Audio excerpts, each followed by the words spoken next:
মাস যাবৎ আমি এই প্রাইভেটে আসা যাওয়া করছি। এই প্রাইভেটটা আমার পরিবারের মতো হয়ে গেছে, আমার আত্মার সাথে জড়িয়ে গেছে, আমার পরিবারের সাথে বেড়ে উঠা। আর এই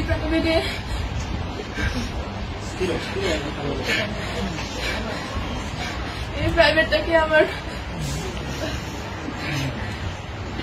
পরিবারের চাইতেও কোনো অংশে কম মনে হয়নি। এই প্রাইভেটের প্রত্যেকটা মানুষ আমার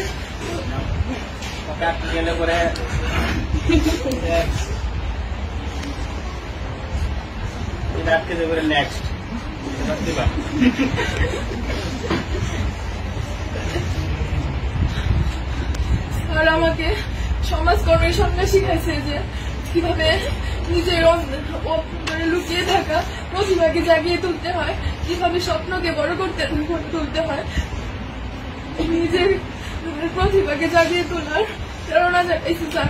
স্যার আমার জীবনের কিংবদন্তি, স্যার আমার জীবনের সেই সমাজকর্মী। স্যারের মাধ্যমে আমি আমার মুক্ত চিন্তাধারা ফুটিয়ে তুলতে পেরেছি। তাছাড়া স্যার আমি অনেক সময় অনেক বেয়াদবি করছি, যেগুলা হয়তো আমি বুঝতে পারি নাই, কিন্তু আপনার মেধায় ওইগুলা ঠিকই ধরা পড়ছে।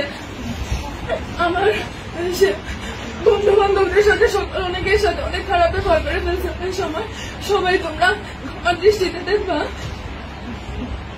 তাছাড়া মাফিয়া তুলি যদি তারা আমার জীবনে অনেক ফ্রেন্ড ছিল, কিন্তু তোদের মতো কেউ হবে না রে। প্রতিটা মুহূর্তে আমি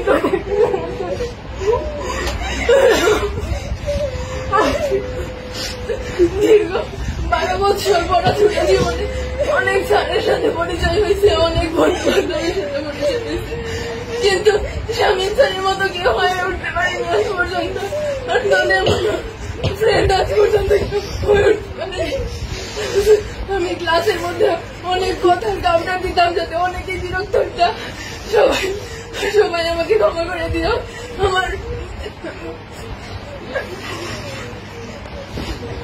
স্যার আমি সবসময় আপনার থেকে সকল ধরনের সাপোর্ট পাই আসছি স্যার। কোনো সময় আপনাকে শুধু স্যারের চোখে না, আপনাকে আমার বড় ভাইয়ের চোখে, একজন আদর্শ গাইডলাইনের চোখে দেখে আসছি স্যার। ভবিষ্যতে আমি আপনার কাছে আদর্শ একজন শিক্ষার্থী হয়ে ফুটে উঠতে চাই। আমি